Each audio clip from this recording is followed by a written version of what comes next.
नमस्कार, स्वागत है आपका आवाज़ अड्डा में। और चुनाव जब सामने हो बिल्कुल तो बहुत सारे एनालिसिस किए जाते हैं। उसमें से एक एनालिसिस आज मैं एक करवाना चाहता हूं, अपने मेहमानों से एनालाइज करना चाहता हूं कि बिल्कुल स्पष्ट तौर पे क्या मुसलमानों का वोट भारतीय जनता पार्टी को मिलेगा। 10 साल की सरकार है, बहुत सारे काम उन्होंने किए हैं और सरकार हमेशा कहती है कि सबका साथ, सबका विकास, सबका विश्वास, सबका सहयोग। तो क्या इतने समय में भरोसा जीता गया है? आउटरीच जो की गई है उसका असर है और वोट के कन्फर्मेशन के तौर पे हम इसको देख सकते कि नहीं देख सकते? इसके बुनियाद क्या है? मैं ऐसा क्यों ये मैंने सोचा कि शो इस पे किया जाए, इस पर बातचीत की जाए, क्योंकि CSDS का एक पोस्ट पोल सर्वे 2014-2019 का हमने देखा तो उसमें इस चीज़ को रखा गया था, एनालाइज किया गया था कि किस तरीके से पैटर्न है वोटिंग का। और ख़ास तौर पे कुछ ऐसे राज्य हैं जहां पे बहुत ज़बरदस्त ध्रुवीकरण होता है। बिग पिक्चर में तो हम लोग जब एनालाइज करते हैं तो ध्रुवीकरण किधर होगा, कौन किसको वोट देगा, उत्तर प्रदेश में, बंगाल में, बिहार में, ये एनालिसिस होता है। लेकिन आज इसको थोड़ा सा ट्विस्ट करके इस नज़रिए से देखने की कोशिश करते हैं कि इसने 10 साल की सरकार चलाने के बाद क्या भारतीय जनता पार्टी का आउटरीच वहाँ तक हुआ है कि नहीं हुआ है। क्योंकि काम तो कहते हैं कि उन्होंने बहुत किया है। तो जो सर्वे का बेस हम लेके चल रहे थे वो 19 का, बहुत पुराना है, लेकिन 19 से 24 तक आते आते बहुत कुछ बदला है। बहुत सारी चीज़ें बदली हैं, सरकार के प्रयास बदले हैं, विपक्षियों के हमले बदले हैं, बहुत सारी चीज़ें बदली हैं। तो क्या 2024 के चुनाव में जो एक आम फहम धारणा है कि ज़बरदस्त पोलराइजेशन हो जाएगा, 80-20 की लड़ाई होगी, उस 80 में से 60% बीजेपी हासिल करना चाहती है, 20 ना भी मिले तो काम चले, इस तरह की बहुत सारी चर्चाएं नैरेटिव्स में आती हैं। लेकिन इन सब को न्यूट्रलाइज करते हुए ओवरऑल 100% को अगर हम देखें तो उसमें एक खास समुदाय वर्ग है, उसका भाजपा के प्रति अब क्या रुझान है, किस तरीके की चीज़ें हैं, इसको समझने की कोशिश आज करेंगे। बातचीत करने के लिए हमारे साथ जो मेहमान हैं, परिचय करा देता हूँ आपका। CSDS के प्रोफेसर और जाने माने सेफोलॉजिस्ट संजय कुमार जी हमारे साथ हैं। साथ ही मौलाना आज़ाद नेशनल उर्दू विश्वविद्यालय के पूर्व चांसलर जफर सरीशवाला जी हमारे साथ हैं। इस्लामिक स्कॉलर अतीकुर रहमान जी, वरिष्ठ पत्रकार यूसुफ अंसारी और IANS के कंसल्टिंग एडिटर संजय सिंह जी। आप सबका बहुत बहुत स्वागत है इस चर्चा में। तो समझने की कोशिश करते हैं कि 2024 के चुनाव में क्या होने वाला है। जफर साहब के पास पहले चलते हैं। जफर साहब, बिल्कुल सीधा सवाल है, क्या मुस्लिमों का वोट भाजपा को बड़ी तादाद में मिल सकता है, कम तादाद में मिल सकता है या नहीं मिल सकता? आपका एनालिसिस क्या कहता है? देखिए, दो वजहें हैं जो बदली हैं ये पिछले 5 साल में। और मेरी जो राय है वो उस पस मंज़र पे है, इसलिए कि मैं एक इनिशिएटिव चलाता हूं जिसको तालीम और तरबियत हम कहते हैं, जिसमें हम बच्चों की वर्कशॉप चलाते हैं। फाइनेंशियल लिटरेसी, कैपिटल मार्केट और एंटरप्रेन्योरशिप, उसको पूरा सिखाते हैं बच्चों को, 19 साल से 25 साल की उम्र के बच्चों को। वो प्रोग्राम मैंने अब तक हिंदुस्तान के 65 शहरों में किए पिछले 8 साल में।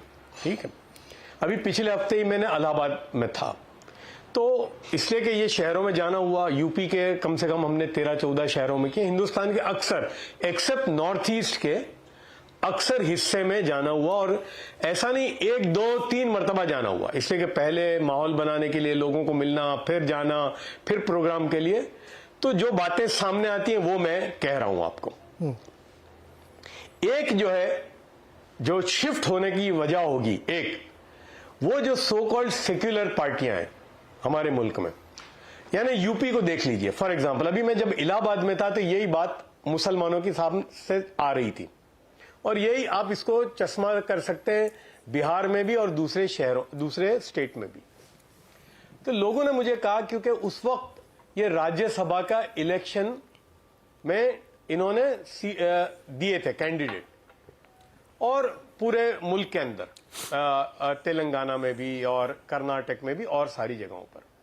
तो एक बात जो कॉमन आ रही थी मुसलमानों से, वो ये आती थी कि यार, यानी ये जो पार्टियां, यानी खासतौर से समाजवादी पार्टी की जो बात आ रही थी यूपी में, बोले 85% वोट हमसे लेते हैं, लेकिन जब देने का आता है, यानी पावर शेयरिंग तो बहुत दूर की बात है, मुसलमानों को राज्यसभा में भेजने में भी नहीं है। मतलब तुम हमको सिर्फ वोट दो, हम तुमको बीजेपी से बचाएंगे, इसके अलावा तुम्हारा कोई काम नहीं है। दूसरी बात जो लोग कहते थे कि मुसलमान अगर ये हुकूमत में भी आ जाते हैं, इनकी जब हुकूमत भी आ जाती है तो मुसलमानों को देते क्या ही है? वक्फ बोर्ड, हज कमेटी और कब्रिस्तान की मिनिस्ट्री। बोले ये तो बीजेपी बगैर हमारे वोट के भी देती है। तो मुसलमानों में एक बात जो घर कर रही है इस वक्त, और उससे पहले आप जाइए जो इलेक्शन हुए राजस्थान, छत्तीसगढ़, तेलंगाना और मध्य प्रदेश, 2.5% से ज्यादा मुसलमानों को टिकट भी नहीं दी। तो यानी मुसलमान ना असेंबली में जा सकता है ना पार्लियामेंट में जा सकता है। मतलब मुसलमान का काम क्या है? सिर्फ हमको वोट दो बस, और दूसरा बीजेपी से हम तुमको बचाते हैं। तो इस बात पर अब जो है मुसलमान देख रहा है कि ठीक है भाई, 10 साल से इनकी हुकूमत है, 5, 6, 7 साल से 7 साल होने को आएंगे योगी साहब को यूपी के अंदर। तो ओवरऑल क्या है भाई, इनका एक राइट विंग जो प्रोपेगेंडा है या जो गलीज बातें जो चलाने वाला एक तबका है, उसके अलावा भाई इनकी हुकूमत है, तो इनके जो बेनिफिशियरी की जो चीजें हैं ये गवर्नमेंट की 10 साल में, भाई जन धन से लेकर मकान के लिए 2.5 लाख रुपए, टॉयलेट के लिए, गैस के सिलेंडर, तो मुसलमान ये देखता है कि प्रोपोर्शनेटली, मेरी बात हुई अभी कि भाई तुम्हारे यहां हुआ, तो बहुत सारे लोगों ने कहा कि नहीं, इसमें हमारे साथ कोई नाइंसाफी प्रोपोर्शनेटली नहीं हुई है। तो मुसलमान अब ये सोचता है कि यार क्या हमारा काम सिर्फ वोट देना है, तो हम बीजेपी से भी क्यों नहीं बात करें। अच्छा, दूसरा मुसलमान ये सोचता है कि जिनको हम वोट देते थे बीजेपी के लिए, वो जाके बीजेपी से मिल जाती है। तो भाई हम जो है, ये एक डायलॉग कहा किसी ने कि भाई हम जो है डायरेक्ट डॉक्टर से अपना इलाज क्यों ना कराएं, ये कंपाउंडरों से क्यों कराएं।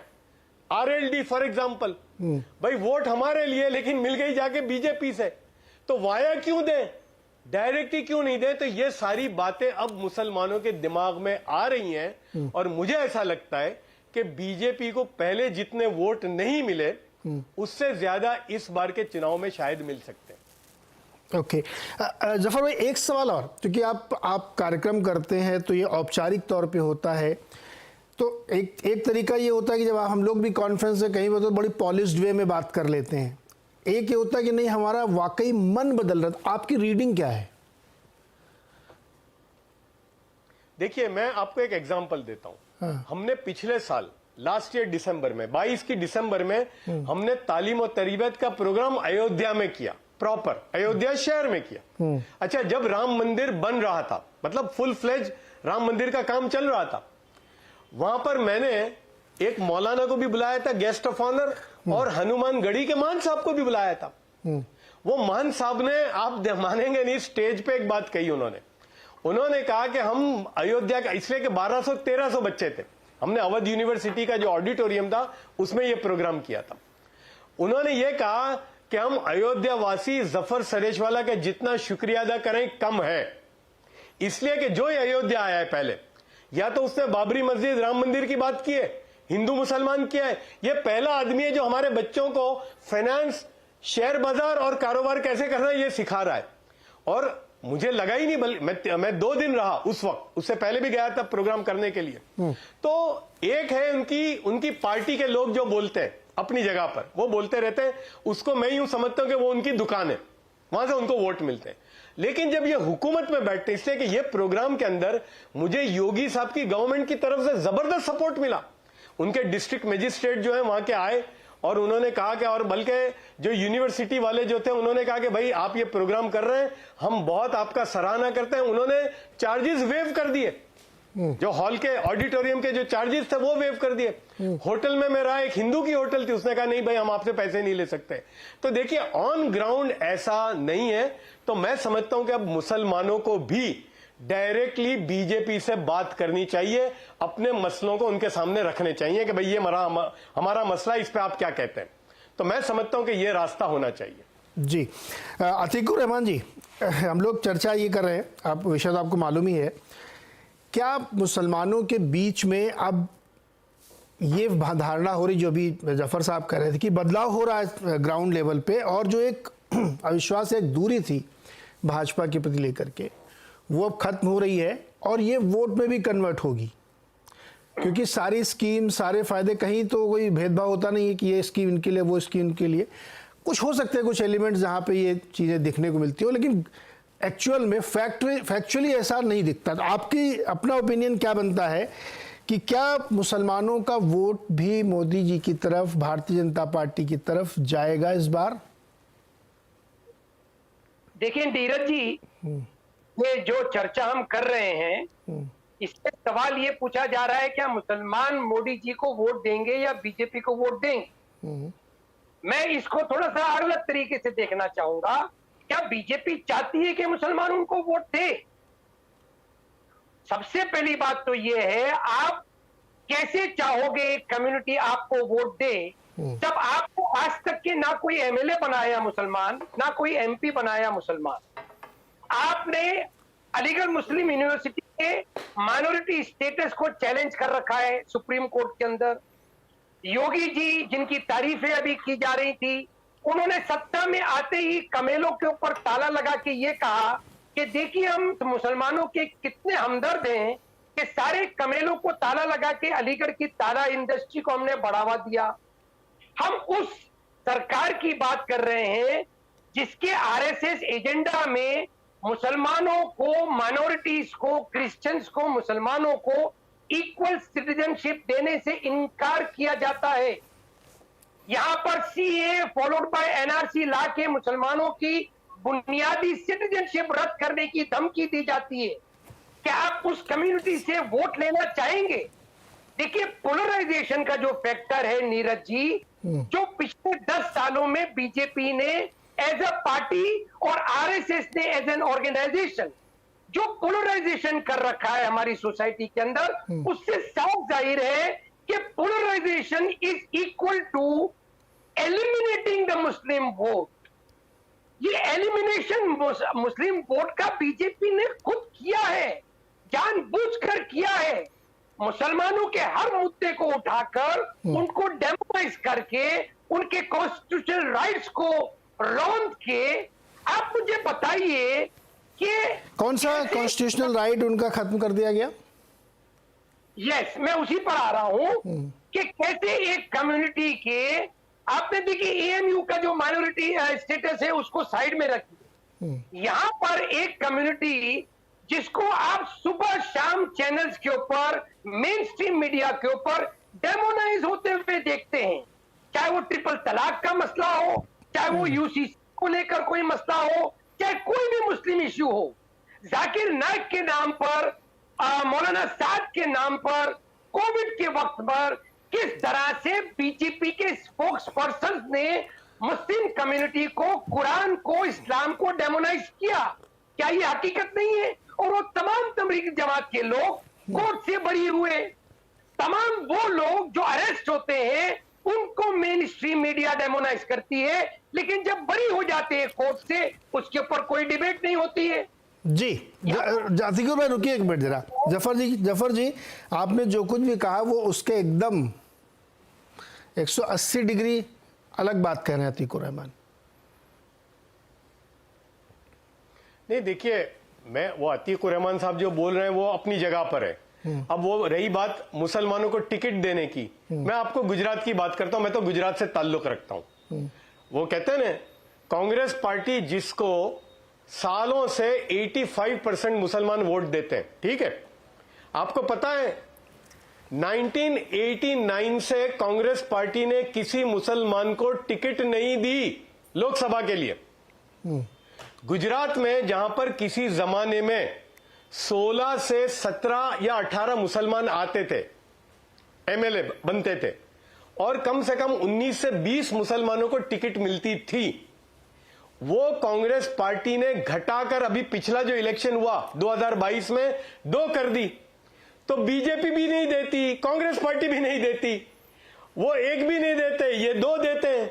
मध्य प्रदेश में 248 सीटें हैं, अभी जो इलेक्शन हुआ उसमें 2 मुसलमानों को दी, कितने परसेंट हुए? तो मुसलमानों को टिकट तो ना वो देते ना ये देते। तो मुसलमान का जो पॉलिटिकल डेसिमेशन जो है ना, वो बीजेपी तो हमारे मुंह पे बोलती है, इसलिए हमको उससे तो प्रॉब्लम ही नहीं है। मैं तो उनकी बात करता हूं जो हमारे वोट लेते हैं। अभी ये आपका इलेक्शन हुआ राज्यसभा का, चलो भाई कहते हो कि ये मुसलमान जीत नहीं सकता इलेक्शन, ठीक है, तो भाई राज्यसभा में दे नहीं सकते थे? आप देखो कि राज्यसभा में ये जो सेक्युलर पार्टियों ने यूपी में, बिहार में, छत्तीसगढ़ में, आपके तेलंगाना में और आपके कर्नाटक में दी मुसलमानों को, कितनी टिकटें दी? वो तो दे सकते थे ना भाई, जिनके आप 85% वोट लेते हो। तो मैं समझता हूं ये मुसलमान के दिमाग में आ रहा है। रही बात जो अतीक उर रहमान साहब बोल रहे हैं, वो तो है ही, अपनी जगह पर है, लेकिन मुसलमान अब ये सोचता है लार्जर उसमें कि पॉलिटिकल डेसिमेशन तो हो गया है मेरा, अब मैं क्या करूं, तो किससे बात करूं?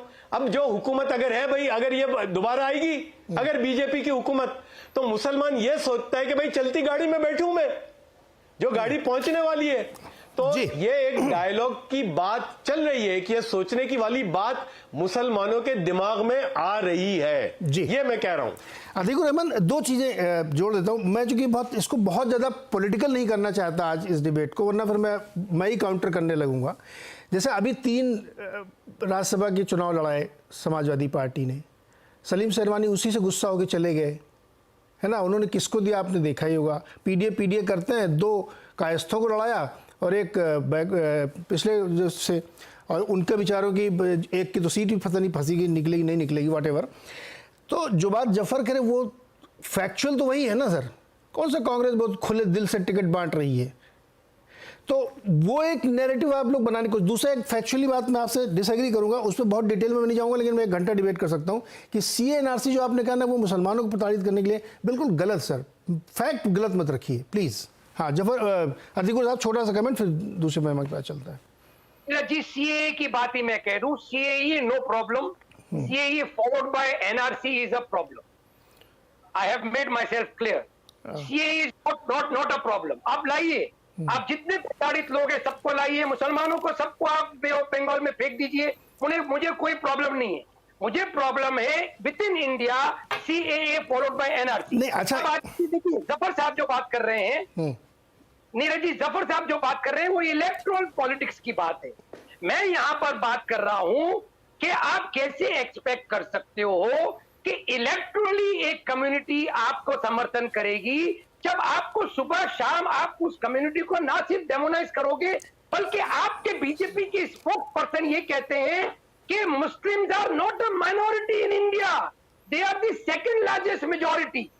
यानी जो कॉन्स्टिट्यूशनल फ्रेमवर्क का माइनॉरिटी स्टेटस है उसको ही खत्म किया जा रहा है यहाँ पर नीरज जी।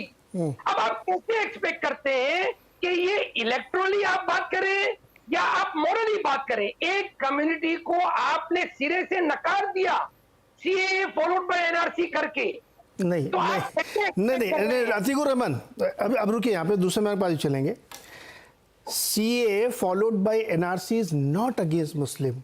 मैं बहुत विनम्रता से कर रहा हूँ, आप दोबारा उसको पढ़िएगा, समझिएगा, पढ़ने ज़्यादा समझने की ज़रूरत। दूसरा, आप बिग पिक्चर देखिए, कोई भाजपा का प्रवक्ता मान लीजिए आके कह लेता है, लेकिन मैं तो उनकी बात मानूंगा ना जो इस देश को चला रहे हैं, जो इस पार्टी की पॉलिसीज को तय कर रहे हैं, कि उनके नहीं अतीक भाई, मेरे सवाल के बीच में नहीं, किसी उनको क्या रोका उन्होंने? अतीक उर रहमान सुनिए ना, आप जैसे इतना जो बोल रहे हैं, क्या आपके कहने पे कोई आदमी वोट डालता है क्या?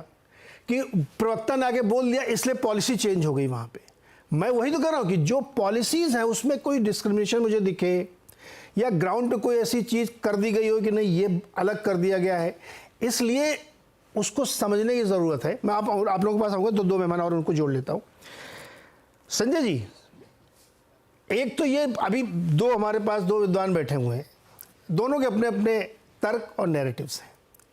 एक आप जाते हैं तो ग्राउंड पे आप देखते हैं कि लोगों के दिमाग में क्या चल रहा है, आपकी रीडिंग क्या कहती है? इसमें बदलाव आ रहा है, लोगों का अट्रैक्शन बदल रहा है, जो जफर साहब कह रहे हैं या जो अतीक उर रहमान कह रहे हैं? संजय कुमार जी, जो CSDS वाले सर। नीरज जी देखिए, अगर आप 2014, 2019 और उसके पहले के चुनाव को भी देखें, 2009, 2004, अगर 5-6 चुनाव को देखें, तो भले ही आपको लग रहा हो परसेप्शन की बदल रहा है, आंकड़े बताते हैं कि कोई बदलाव नहीं है। 2004 के चुनाव में और 19 के चुनाव में जितने मुस्लिम मतदाताओं ने बीजेपी के लिए वोट दिया उसमें कोई भी परिवर्तन नहीं है, 1-2% ऊपर नीचे होता रहा है। अगर हम राज्यों के आधार पे आए तो राज्यों में भी देखें कि कमोबेश वही है, लेकिन एक परिवर्तन, जो बड़ा परिवर्तन दिखाई पड़ता है वो ये है कि मुस्लिम वोट पहले जितना कांग्रेस को जाता था वो कांग्रेस से हटके अलग अलग राज्यों में रीजनल पार्टी की तरफ चला गया है। ये कम से कम पिछले 10, 15, 20 सालों में ये प्रक्रिया कई राज्यों में हुई है, चाहे बिहार हो, यूपी हो, आप बंगाल की बात करें, दिल्ली की बात करें, आम आदमी पार्टी। तो ये जरूर है कि ऐसा देखने को लगता है कि मुस्लिम मतदाताओं की जो संतुष्टि या जो उनकी अपेक्षा कांग्रेस पार्टी से थी वो तो पूरी नहीं हुई और वो नए एक तरह से पिलर्स को तलाशने लगे और मुस्लिम वोट कांग्रेस से हटके समाजवादी पार्टी के लिए यूपी में, आरजेडी के लिए बिहार में और तमाम रीजनल पार्टियों की तरफ चला गया। अब सवाल ये है कि क्या उनको लगता है कि इन पार्टियों ने उनका पूरा ध्यान रखा और पूरा काम किया और बड़े संतुष्ट हैं? ऐसा एहसास नहीं होता है, ऐसा नहीं दिखता कि वो बड़े खुश हैं इन पार्टियों के साथ और कहते नहीं जो कुछ भी हो जाए हम इन पार्टी के साथ रहेंगे खड़े। ऐसा तो देखने को नहीं मिलता है कि, लेकिन क्या इसका मतलब है सीधा कि 2024 में ये सब या बड़ी संख्या में ये शिफ्ट हो जाएंगे और बीजेपी की तरफ चले जाएंगे? मुझे लगता है कितने भी असंतोष हो उनमें, लेकिन शायद बीजेपी की तरफ शिफ्ट होता हुआ 2-3% ऊपर नीचे हो जाए अलग बात है, लेकिन कोई 10% का नहीं हो पार करता हुआ मुझे दिखाई नहीं पड़ा। तो संजय जी, एक सवाल और छोटा, जो बहुत आउटरीच करने की कोशिश आरएसएस भी कर रहा है, बीजेपी भी तरह तरह के कार्यक्रम, स्नेह यात्रा, मिलो, पसमानदा की बात, स्कीम्स बहुत सारी उनके लिए, ये सब आप कह रहे हो कि वर्क नहीं कर रही, वो जहाँ पे जो भी नंबर है 8% के आसपास का, वो उसी पे 1-2% के आसपास घूमता रहता है। क्या वजह क्या मानते हैं आप बेसिकली? देखिए, मैं ये नहीं कह रहा हूँ कि वर्क नहीं कर रहा, वर्क कर रहा, मेलो डाउन हुआ है। जो उनका जो एंगर था, कुछ सेक्शंस में मेलो डाउन होता है, उनको लगता है हाँ यार, जिस बात का जिक्र किया जा रहा है कि भाई उनको लगता है कि दूसरी पार्टियों ने नहीं दिया तो क्या बीजेपी की तरफ ही जाए। लेकिन जो वर्क नहीं करता है, जो आप कह रहे हैं क्या है जो काम नहीं कर रहा है, क्योंकि ऐसा नहीं है कि एक कंसिस्टेंट पॉलिसी नहीं है, बहुत अप एंड डाउन होता रहता है। प्रधानमंत्री मोदी एक तरफ कुछ पॉजिटिव संदेश देने की कोशिश करते हैं और उसी के साथ पता चलेगा 10-15 दिनों में ही किसी राज्य में ऐसी घटना घट जाती है या बीजेपी के कोई बड़े नेता वो इस तरह का बयान दे देते हैं जो उनके सेंटिमेंट्स को हर्ट करता है। तो कंसिस्टेंट नहीं है, इसी के लिए अभी भी उनके मन में संदेह बना रहता है और लगता है कि भाई बीजेपी शायद हमारे लिए अच्छी है कि नहीं है, क्या हमारा नुकसान और तो नहीं हो जाएगा अगर उनको वोट दे दे तो ये संदेह बना हुआ रहता है। अभी भी वो क्लीन चिट देने की स्थिति में नहीं है, इसी वजह से बीजेपी की तरफ मुस्लिम वोट शिफ्ट होता हुआ मुझे अभी दिखाई नहीं पड़ रहा है। जी संजय सिंह सर, आपका असेसमेंट क्या है? इतने कार्यक्रम चला रहे हैं, मुस्लिम महिलाओं के लिए बहुत सारे कार्यक्रम चलाए, कार्यक्रम के स्तर पे, योजनाओं के स्तर पे कोई फर्क नहीं है, तो जैसे जफर कह रहे हैं कि माइंडसेट थोड़ा चेंज हो रहा है, लेकिन अतीकुर रहमान कहते नहीं, बिल्कुल नहीं, अविश्वास बिल्कुल वैसी चाइना वॉल की तरह खड़ी हुई है। आपका क्या असेसमेंट है? देखिए नीरज जी, इसको देखने के लिए थोड़ा सा उस पहलू को थोड़ा और अंदर जाकर के समझना होगा। जफर साहब जो बात कर रहे हैं, जफर साहब का एक, जफर साहब या जफर साहब जैसे लोगों का एक तबका है, वो घनघोर एंटी मोदी हुआ करते थे इसी जमाने में। उसके बाद मतलब उनका अपना कोई इशू आया और उसके बाद जहां तक मेरी जानकारी है वहां कुछ हुआ और उसके बाद उन्होंने चीजों को, मोदी को और मोदी सरकार को दूसरे नजरिए से देखना शुरू किया और वो अपना अलग तरह का एक कार्यक्रम जो भी तामील का वो चलाते हैं। उसके साथ लेकिन ग्राउंड रियलिटी ये भी है कि मुस्लिम तबका एक सेक्शन, बहुत छोटा सेक्शन वो वोट करता है और एक सेक्शन बीजेपी की तरफ काफी क्यूरियस भाव से देखता है कि ये जो स्कीम्स आ रही है, ये जो कहा जा रहा है ये हमारे नफे के लिए है, या जो बहुत सारी जो स्कीम्स चली उसमें महिलाओं को बहुत फायदा हुआ, लेकिन उसमें पेंच कहाँ जाता है?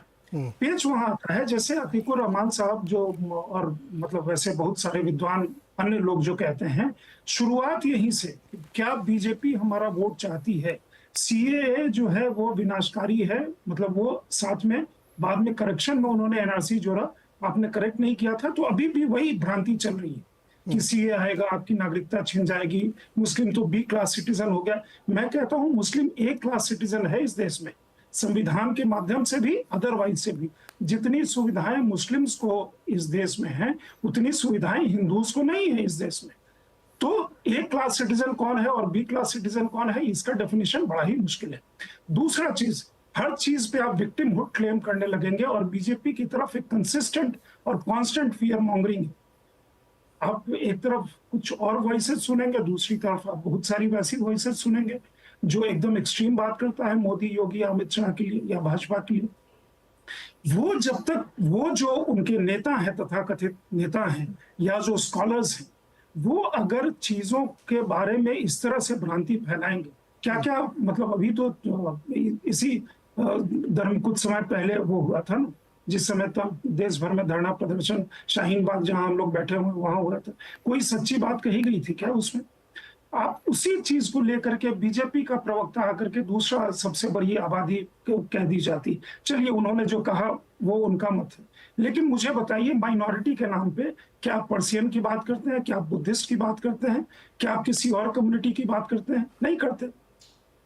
तो जहां चीज है, जहां आप कम्युनिटी को पीस एट विथ इटसेल्फ आप कहीं होने नहीं देते, कहीं किसी कारण से मान लीजिए कहीं अवैध कब्जा है या कोई और चीज है, वहां होगा तो कम्युनिटी के खिलाफ वो सारी चीज कह दी जाती है। हिंदू कम्युनिटी भी विक्टिमाइज की जगह हुआ, उसकी तो चर्चा नहीं होती, आप कोई शो नहीं करते, कोई और भी नहीं करता। लेकिन मैं ये कह रहा हूं कि वो उतने ही सिटीजन है, उनकी भागीदारी वैसे ही है, पॉलिटिकल स्पेस में भागीदारी नहीं है। तो पॉलिटिकल स्पेस में भागीदारी के लिए उतनी भागीदारी नहीं है जितनी वो चाहते हैं या जिस तरह का उनका अभी तक का वर्चस्व रहा है। लेकिन उसके साथ वो सवाल तो उन लोगों से पूछे जाने चाहिए ना जिनको वोट दिया जाता है कम्युनिटी की तरफ से, और कम्युनिटी की तरफ से रिप्रेजेंटेशन नहीं दिया जाता। मान लीजिए, जैसे मैं 1000 उदाहरण दे सकता हूं कि जिसमें किस तरह से चीजों को मिसकंस्ट्रूड किया गया है, या ग्राउंड पे किस तरह से मैं जब जाता हूं, कई बार लोग कहते हैं कि हमें ये सुविधाएं मिले हैं लेकिन भाजपा को वोट नहीं देंगे, तो खुला कहते हैं, उनका मन है, भाई डेमोक्रेटिक स्टेट है, डेमोक्रेटिक कंट्री है, वो है। मैं ये कह रहा हूं कि भ्रांति फैलाने वाला एक फियर मॉन्गरिंग का जो संजय जी, एक चीज बताइए मुझे, ये बहुत अच्छे से आपने पॉइंट रखा कि मैंने कहा ना कि अविश्वास की खाई बहुत बड़ी, बहुत गहरी हो गई है, उसको पाटने में समय भी लगेगा। ये बात सही है कि बहुत जगहों पे गलत नैरेटिव बना दिया गया या कोई चीज़ हो गई तो उसको बहुत तिल का ताड़ बना दिया गया। तो इसमें आउटरीच प्रोग्राम जो चलाए जाते हैं या और ज़्यादा काम करने की, जो जैसे पॉलिसी के लेवल में तो मुझे कुछ गड़बड़ नहीं दिखती। भाई सरकार की पॉलिसी सबके लिए है, अगर वो प्रधानमंत्री आवास स्कीम का घर बन रहा है तो सबके घर बन रहे हैं, उसमें ये थोड़ी कि मुसलमानों घर नहीं बनेंगे, खाली इनके बनेंगे, या नल लगेगा तो इनके घर में नहीं लगेगा, वो सब जगह लग रहे हैं। पॉलिसी लेवल पर दिक्कत नहीं आ रही, लेकिन फिर भी अब तो आउटरीच की और ज़्यादा ज़रूरत है। क्योंकि अगर ये तर्क दे रहे हैं कि समाजवादी पार्टी ने कौन सा 50 मुसलमानों को मंत्री बना दिया, उन्होंने तो नहीं बनाया, और अगर ऐसा होता तो आज़ादी के बाद से आज तक उनकी ऐसी हालत क्यों होती जो कि तमाम रिपोर्ट्स में निकल के आती है। तो इसका मतलब गड़बड़ तो है सब जगह, लेकिन आउटरीच करने की ज़रूरत है। संजय जी, देखिए, आउटरीच की जरूरत, आउटरीच हो भी रहा है, ऐसा नहीं। बहुत सारे लेवल पे अटल जी के समय से वो यात्रा निकली थी, बहुत सारे लोग, बहुत सारे प्रोग्राम से, और बहुत सारे लोग इस दिशा में काम कर रहे हैं। पीएम खुद कई तरह के डेलीगेशन से मुस्लिम समुदाय के लीडर से मिल चुके, बहुत सारे और लोग भी उस क्षेत्र में काम कर रहे हैं। मैं ये कह रहा हूँ उसके दो फैक्टर हैं नीरज जी। पहला ये कि हॉस्टाइल वोटिंग या हॉस्टाइल होकर के बीजेपी को देखना, और दूसरा तरफ है कि हॉस्टिलिटी को मिनिमाइज करके वो देखना, या हॉस्टिलिटी क्या मिनिमाइज हो गई। इस समय में प्रेजेंट कॉन्टेक्स्ट में अगर आप देखेंगे तो हॉस्टिलिटी का अगर मिनिमाइजेशन है, अगर वो मिनिमाइज हो गया है तो वो एक सक्सेस होगा मेरे ख्याल में बीजेपी के लिए। क्या कारण है कि प्रधानमंत्री मोदी की सारी इस्लामिक कंट्रीज में विश्वसनीयता काफी ज्यादा है, और जैसे यहाँ आते हैं लौट करके वैसे ही दूसरा एक कहानी यहाँ शुरू हो जाता है। कुछ तो कारण है ना कि कोई नहीं चाहता। एग्जैक्टली ये जी संजय जी, रुकिएगा यहाँ पे, बहुत इंपॉर्टेंट पॉइंट है कि पूरे गल्फ में कितना उनका कांटेक्ट है, उनके कितने वो संबंध बना के रखे उन्होंने। अभी जो दुबई अबू धाबी के दौरे पर गए थे तो हम लोगों ने देखा सारा कुछ, लेकिन जैसे ही पलटते यहाँ पे एक अविश्वास की स्थिति बनी हुई है।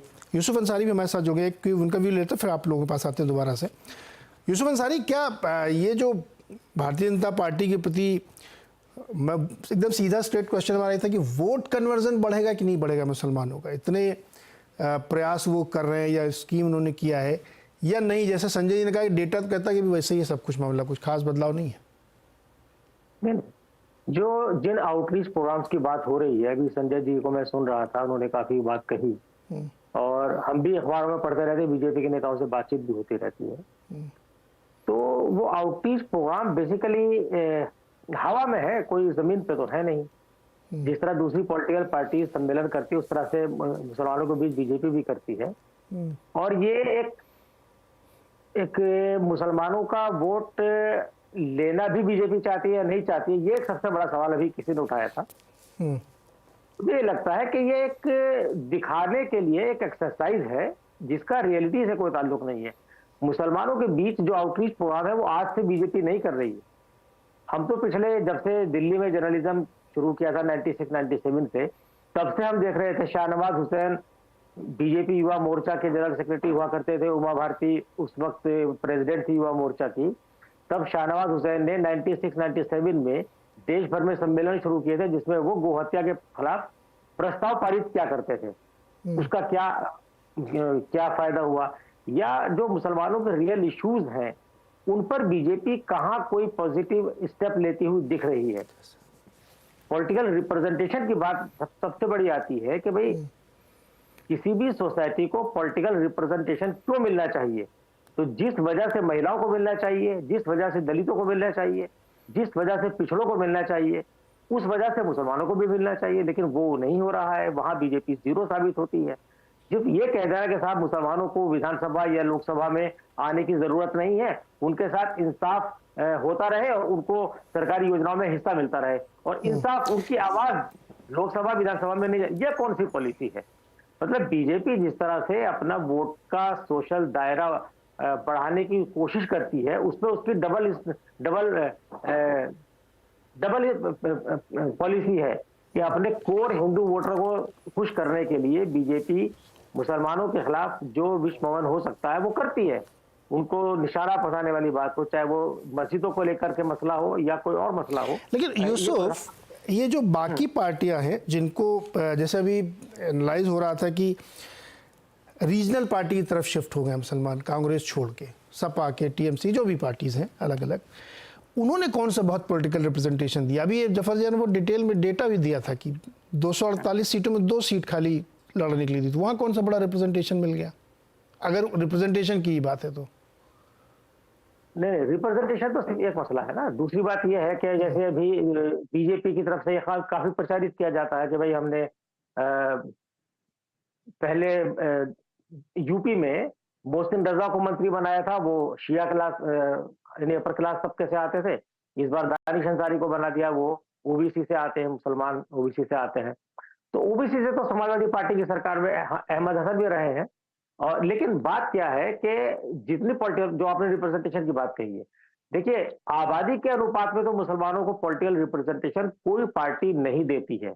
बीजेपी के साथ मसला क्या है कि बीजेपी को दिखाने के लिए 1 या 2 ही चेहरे देने हैं, चाहे वो अपनी सेंट्रल लीडरशिप में हो चाहे अपने स्टेट में हो। उसमें वो पहले शिया समुदाय को रिप्रेजेंट करती थी, अपर क्लास को रिप्रेजेंट करती थी। अब स्ट्रेटेजी चेंज करने के बाद उसने वहां पर पसमानदा मुसलमान यानी ओबीसी को लाना शुरू कर दिया है। आप अलीगढ़ के जो पूर्व वाइस चांसलर है उनको उपाध्यक्ष बनाया गया, लेकिन उससे पहले एक अंसारी साहब थे, वो बीजेपी के राष्ट्रीय मोर्चा के अध्यक्ष रह चुके हैं। लेकिन इसको लेकर बीजेपी में खुद कॉन्फ्लिक्ट है। बीजेपी का जो पहले से मुसलमान बीजेपी में जुड़े हुए हैं, उनका कहना यह है कि बीजेपी के ने पसमानदा स्नेह यात्रा जो निकाली है, तो उसकी वजह से पसमानदा मुसलमान तो बीजेपी की तरफ आकर्षित नहीं हुए हैं। उसके खिलाफ जो पहले से बीजेपी को वोट देने वाले लोग थे, चाहे शिया समुदाय रहा हो या अपर क्लास समुदाय, जहां जहां बीजेपी के वोटर रहे हैं, वो भी बीजेपी से दूर चले गए। तो ये इधर कॉन्फ्लिक्ट है बीजेपी के अंदर। ये क्या मूल कारण क्या है, एक लाइन में बताइए। फिर रिप्रेजेंटेशन तो सब में नहीं है, तो फिर मूल कारण क्या है? नहीं, रिप्रेजेंटेशन सब में नहीं, ऐसा आप नहीं कह सकते।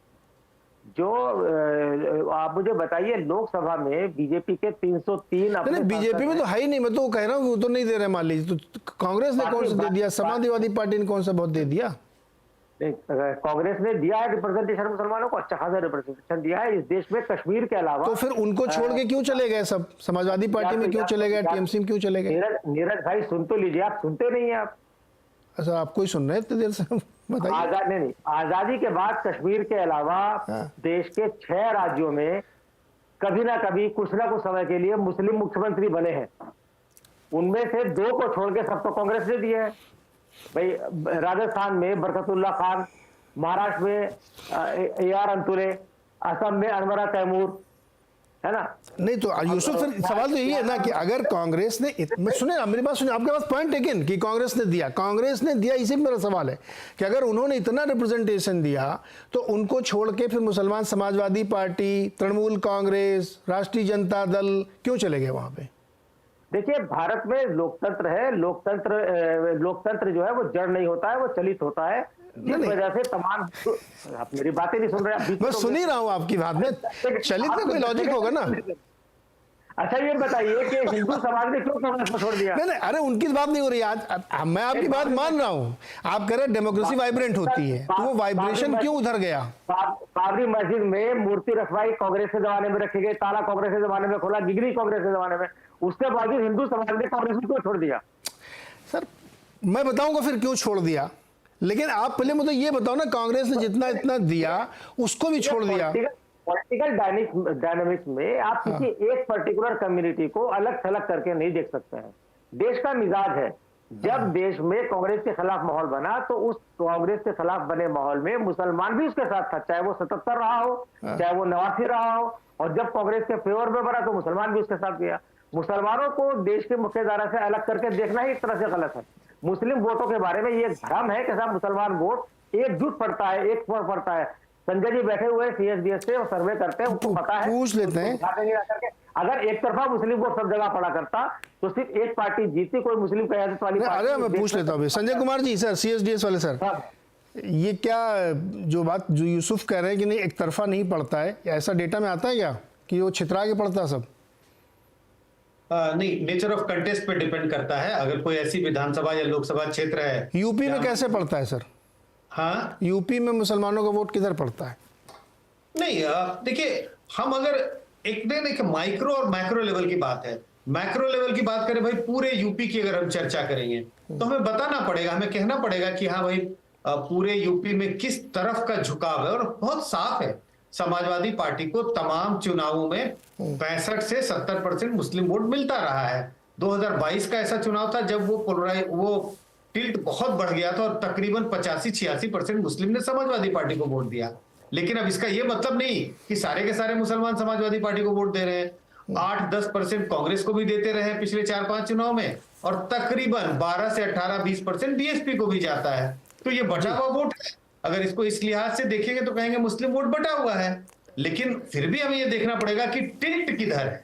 वही नहीं, जो ये बात कह रहे थे ना अभी आपने अपनी बात रख दी, यूसुफ कह रहे थे कि ऐसा नहीं कि एक तरफा है। सर अगर 70%, 75%, 80% वोट एक तरफ जा रहा है तो फिर उसको आप कंसोलिडेटेड कहेंगे यूसुफ भाई, उसको उतना डायल्यूट मत करिए। अब ये तो मतलब नाइंसाफी कर रहे हैं आप कि मतलब 80% एक तरफ जा रहा हो, कह रहे हो छितरा रहा वोट, इसमें छितराना थोड़ी कहते हैं। आपने तो एक बार का वो शेख याद दिला दे, इसका फर्क गिरती है तो मतलब नहीं, अरे मैं तो फैक्ट कह रहा हूँ, मैंने इसलिए संजय से पूछवा दिया आपको।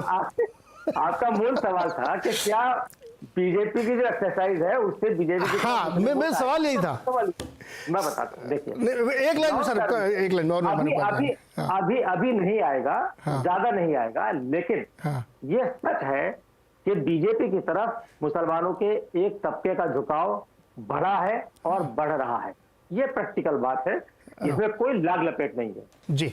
मुस्लिम समाज के दुखती हुई रग पे हाथ रख दिया है। मुसलमानों का जो पसमानदा तबका है, ओबीसी मुसलमान है, उनको दूसरी पार्टी में रिप्रेजेंटेशन मिला है, लेकिन वो ऊंट के मुंह में जीरे के बराबर बहुत कम मिला है। दूसरी बात, की पोजीशन में कभी किसी दूसरी पार्टी में पसमानदा मुसलमान नहीं रहे। पिछले 27 साल से मैं दिल्ली में पत्रकारिता कर रहा हूं, मैंने कभी कांग्रेस में वर्किंग कमेटी में या कांग्रेस का जनरल सेक्रेटरी कोई अंसारी नहीं देखा, कोई कुरैशी नहीं देखा, कोई मंसूरी नहीं देखा, कोई सैफी नहीं देखा। तो ये एक फर्क है। बीजेपी ने 2013 में प्रधानमंत्री का उम्मीदवार बनने के बाद नरेंद्र मोदी से पसमानदा मुसलमानों का एक डेलीगेशन अहमदाबाद में मिला था और उसने इनकी सामने वो बात रखी थी। उसके बाद प्रधानमंत्री ने उम्मीदवार के हैसियत से बीजेपी की बैठक में नरेंद्र मोदी ने ये मसला उठाया था कि हमें पसमानदा मुसलमानों का आउटरीच करना चाहिए, लेकिन तब बीजेपी ने इस पर एक पॉलिसी के तहत काम नहीं किया था। पिछले साल जुलाई में हैदराबाद में जो बीजेपी के राष्ट्रीय कार्यकारिणी की बैठक हुई उसमें किया। उसमें प्रधानमंत्री जी। ने जोर देकर कहा कि पसमानदा मुसलमानों पर जो खास तवज्जो दी जाए। जी यूसुफ भाई, सबसे बीजेपी स्ट्रेटेजी के तहत ये काम कर रही है, उसका फायदा उसे मिल रहा है। हाँ तो मैं अब देखो, इतना कुरेदने के बाद आपने इतनी बातें बताई, पहले आप गोल गोल मुझे क्या क्या बता रहे थे। मैं सर देखिए, अरे यूसुफ भाई अपने सवालों का उत्तर मैं जवाब दूंगा। एग्रीड, इस शो में हमने पहले कहा था कि राजनीतिक दलों को नहीं, हम लोग एकदम ग्राउंड की बात करते हैं, जो जमीन पे हो रहा है। टीवी डिबेट में बैठ के या लाइब्रेरी में बैठ के जो ज्ञान की चर्चाएं होती है उससे कुछ नहीं होने वाला। ग्राउंड पे जो हो रहा है हमको वो जानना है, हमारे दर्शकों को वही जानना है। सर एक छोटा सा ब्रेक लेते हैं, लौट के भी तुरंत आते हैं। आवाज अड्डा में हम लोग आज बातचीत कर रहे हैं कि किस तरीके से मुस्लिम वोटों का रुझान होगा 24 के चुनाव के तहत। अतीकुर रहमान जी संक्षेप में रखिएगा, समय कम होता है इस सेगमेंट में, तो सबके पास एक एक बार जरूर जाना चाहूँगा मैं। अब देखिए, यूसुफ भाई ने भी कहा कि नहीं, रुझान तो बदल रहा है, थोड़ा थोड़ा ग्राउंड पे चेंजेस हो रहे हैं, आप नहीं सेंस कर पा रहे हैं? अतीक भाई अनम्यूट करिए, अनम्यूट करिए।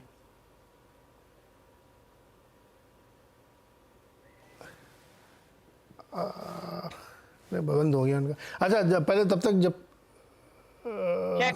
हाँ चेक यस हाँ बोलिए। मेरा आर्गुमेंट सिर्फ इतना है, देखिए कि हम लोग जो बात कर रहे हैं कि एक कम्युनिटी किन लाइंस पे वोटिंग कर रही है सरकारों को, हम कम्युनल लाइंस के ऊपर क्यों स्ट्रेस देते हैं वोटिंग के लिए।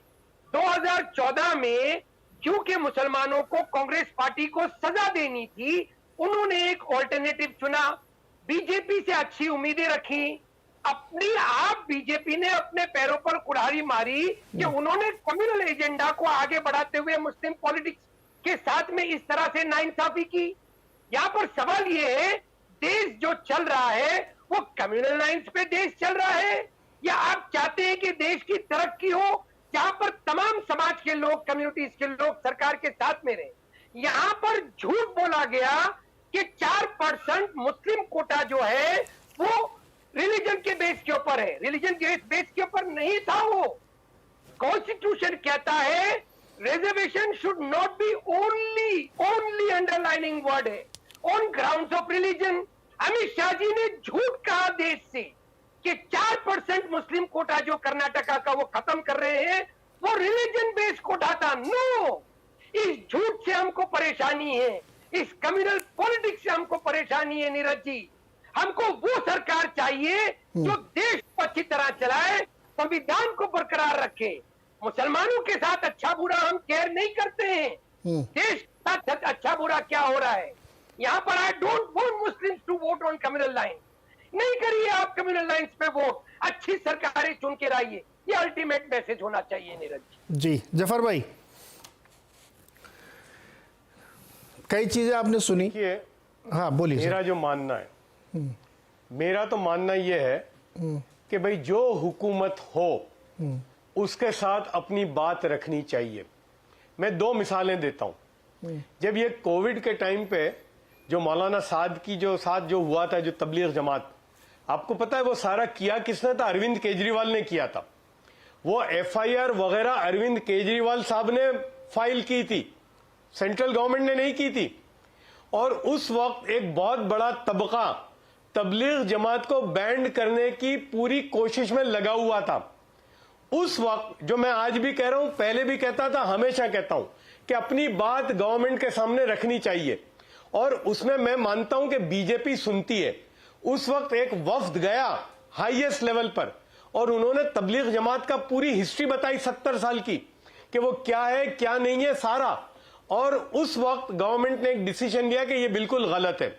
रही बात CAA के टाइम पे, मुसलमानों में एक बात चली थी कि ये मुसलमानों के खिलाफ की चीज है, तो एक तबका हाईएस्ट लेवल पे गया और उन्होंने कहा कि देखिए, आपकी हाईएस्ट लेवल से ये बात आनी चाहिए कि मुसलमान जो है वो आपकी जुबान से सुनना चाहता है। और उसके इमीडिएटली बाद प्राइम मिनिस्टर साहब बोले, अमित शाह साहब बोले, और बहुत क्लियर कट बोले कि भाई मुसलमानों का इसमें कोई लेना देना नहीं है, मुसलमानों की कोई सिटीजनशिप ये CAA से नहीं छूटेगी। तो कहने की ये तो 2 मिसालें दी मैंने, लेकिन मैं ये चाहूंगा कि हर जमाने में मुसलमानों में एक तबका होना चाहिए जो गवर्नमेंट ऑफ द डे के साथ अपनी बात रखे। और मैं ये जो कह रहा हूं वो ग्राउंड पे जो हो रहा है, जो मुसलमानों की सोच में जो बात आ रही है और अब जो हो रहा है, चाहे मुसलमान बहुत बड़ी तादाद में बीजेपी को वोट दे या ना दे वो तो वक्त बताएगा, लेकिन जो नेगेटिविटी जो आज से 5 साल पहले बीजेपी के लिए थी एक वोटर को, वो काफी बदलाव अब नजर आ रहा है ग्राउंड पर, ये हो रहा है। जी संजय जी, आतिफ भाई आता हूँ। संजय जी, ये जो बदलाव की हम लोग तरफ देखना चाहते हैं, समझना चाहते हैं, वो जैसे कि अभी कह रहे हैं कि ग्राउंड पे थोड़ा थोड़ा चेंज आया है, तो जो मैंने शुरू में एक बात रखी थी कि शायद कम्युनिकेशन की और ज़्यादा ज़रूरत है, जिसको जफर भी कह रहे हैं, क्योंकि कम्युनिकेशन न होने से गलतफहमियां पैदा होती हैं। हो सकता है कोई इशू हम ना समझ पा रहे हो, कोई इशू वो ना समझ पा रहे हो कि फैक्ट क्या है, बाद में फिर वही बात निकलता है, क्योंकि जब आप अदालत की दहलीज पे जाते हैं तो तथ्य काम करते, फिर इमोशन काम नहीं करता है। तो क्या है, कम्युनिकेशन को और ज़्यादा बढ़ाने, मजबूत करने की ज़रूरत है जिससे खाई खत्म हो? नहीं, कम्युनिकेशन की तो जरूरत है सर, ये संजय सिंह जी से सवाल है मेरा। जी संजय सिंह जी। कम्युनिकेशन की तो जरूरत हर समय किसी भी समाज में, किसी भी सरकार आफ्टर ऑल लोगों का रिप्रेजेंटेटिव होता है, वो इसीलिए चुनाव होते हैं कि लोगों के रिप्रेजेंटेटिव होकर के जाए, और सर्व समाज की सरकार होती है। सरकार किसी व्यक्ति मेरी आपकी नहीं, सरकार सबकी होती है। जो इशू ये है कि मान लीजिए सरकार की तरफ से जब कोई पहल की जाती है, उसमें हो सकता है बहुत सारे लोगों को उसमें खामी लगे कि आउटरीच प्रोग्राम ऐसे होना चाहिए, वैसे होना चाहिए। मैं ये कह रहा हूं कि हाथ जो है, अगर मान लीजिए आपको लगता है कि सरकार नहीं हाथ बढ़ा रही है, तो दूसरी तरफ से भी थोड़ा हाथ बढ़ा के देखें। अगर हाथ पे झटका लगता हो तो फिर हाथ खींच लें। अभी तक मुझे हाथ पे झटका लगने जैसी बात नहीं दिखी है। हो क्या रहा है कि आप अपना पुराने विचारों के हिसाब से भी एक कंस्ट्रक्ट बना करके चल रहे हैं कि हमने आए, फिर आए तो इन्होंने ऐसे किया, ऐसे किया, ऐसे किया।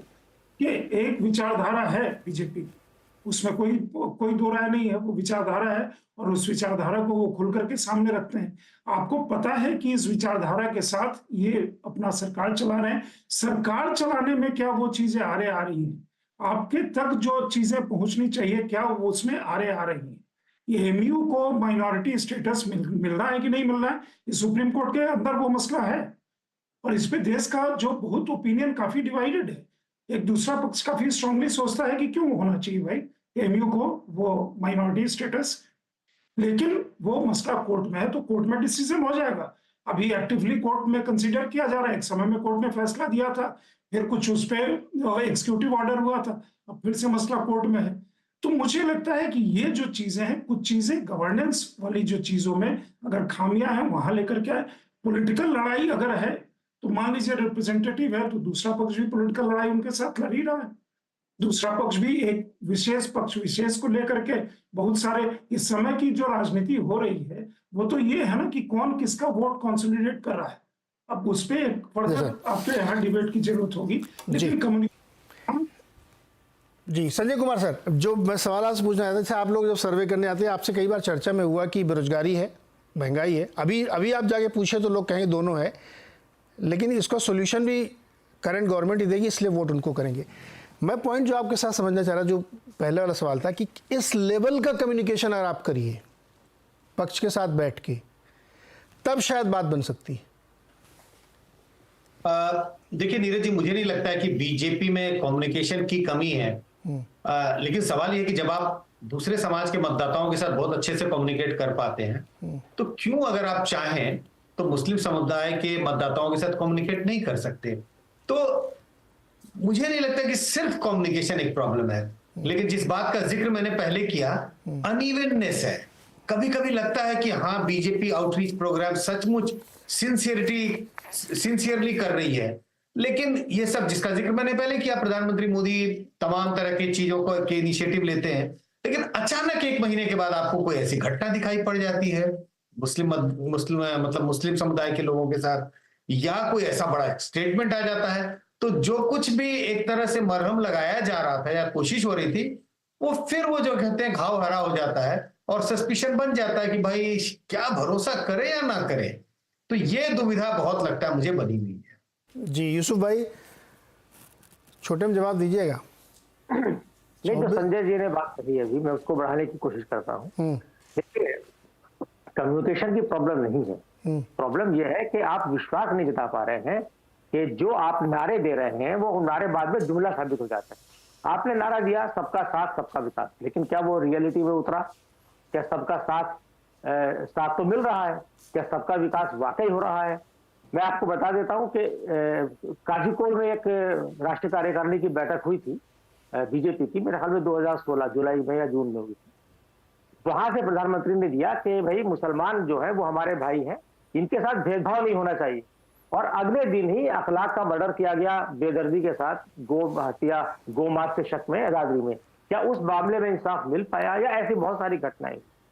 तो कथनी और करनी का जो ये फर्क है, मोदी जी जाते हैं तमाम इस्लामिक देशों में, उन्हें सऊदी अरब का सबसे बड़ा अवार्ड मिला है, दुबई का मिला है, कतर का भी शायद मिला है, और भी कई देशों में मिला है, लेकिन अपने देश के मुसलमानों के साथ उनका कम्युनिकेशन लेवल क्या है? यहाँ वो बात करते हैं साहब कपड़ों से पहचानने की बात करते हैं। यूसुफ, ये भी तो हो सकता है वेस्टेड इंटरेस्ट की कुछ राजनीतिक दल या कुछ इंटेलिजेंसिया ये नहीं चाहती कि ये ठीक हो, क्योंकि आपने भी एक बात कही सबका साथ है लेकिन विकास नहीं हो पा रहा। मुझे समझ नहीं आ रहा कि ऐसी कौन सी चीज कर रहे हैं जिससे विकास नहीं हो पा रहा। अगर कोई इंटेलिजेंसिया देश के प्रधानमंत्री को मुतासिर करके उनसे अनाप शनाप बयान दिलवा सकते नहीं, फिर गलत ले लिया आपने। यही कम्युनिकेशन है।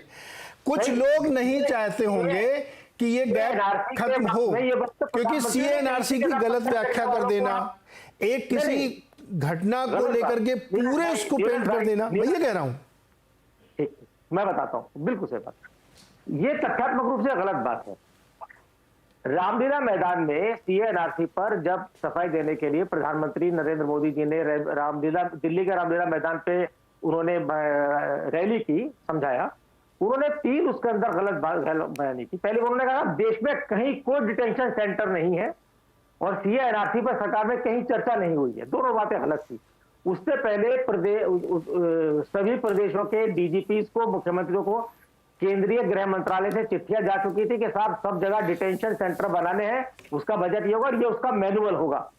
नंबर दूसरी बात, प्रधानमंत्री ने कहा था साहब एनआरसी पर कहीं कोई चर्चा नहीं हुई है, ये एकदम गलत बात है।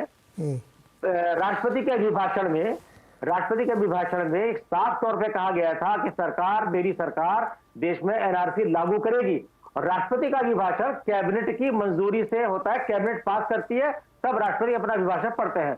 तो क्या कैबिनेट की प्रधानमंत्री और गृह मंत्री की रजामंदी के बिना वो कैबिनेट में रास्ता पास हो गया? ये कोई दूसरा बात तो नहीं कर रहा केंद्र। अच्छा, ये बताओ, सर समय एकदम समाप्त हो रहा है, वोट देंगे कि नहीं देंगे? नहीं देंगे। एक मिनट, अरे एकदम समय खत्म हो रहा है। केंद्रीय गृह मंत्री जब खुद बयान देते हैं साहब सीए फर्स्ट स्टेप है एनआरसी लागू करने की दिशा में, क्योंकि वो देखिए यूसुफ भाई, सुनिए, मैंने जो बात कही थी ना, मैं उसको रिटरेट कर देता हूँ, अंडरलाइन कर देता हूँ, और चूंकि ऑन एयर बोल रहा हूँ, ये कोटेड रहेगी होल लाइफ। मैंने अपनी आंखों से डिबेट सुनी है, देखी है और पढ़ी है, जहां पे ये कहते हुए मैंने सुना कि एक वर्ग यानी मुस्लिम वर्ग को मार देने की कोशिशें हो रही हैं, ये साजिशें हो रही हैं, और ये बैठ के लोग बोलते हैं। इसलिए मैंने आपसे कहा था कि कुछ लोग शायद ये भ्रम पैदा करने में उनका वेस्टेड इंटरेस्ट है, और अगर अदालत में मुझे खड़ा किया जाएगा तो मैं नाम लेके बताऊंगा कि ऐसा कौन लोग करते हैं। इसलिए मैं कह रहा हूं कि शायद कम्युनिकेशन की कमी है, उसको दूर करना चाहिए। अगर पॉलिसी लेवल पे कोई दिक्कत नहीं है, कोई भेदभाव समाज में बीच में नहीं हो रहा है, तो बहुत सारे लोग बैठ के, आप अपने को मत समझिए, मैं आपको नहीं कह रहा हूं, कि बहुत सारे लोग शायद इस भ्रम में हैं कि ये गैप क्रिएट करके हम कुछ हासिल करेंगे, क्योंकि जो टेक्नोलॉजी से, जो एजुकेशन से समाज बदल रहा है, उसकी पल्स टीवी डिबेट में बैठ के नहीं मिलती है। मेरा सिर्फ इतना निवेदन था, इसलिए मैंने चर्चा की। सर एकदम समय खत्म हो गया, बहुत बहुत शुक्रिया हमारे साथ जुड़ने के लिए, धन्यवाद।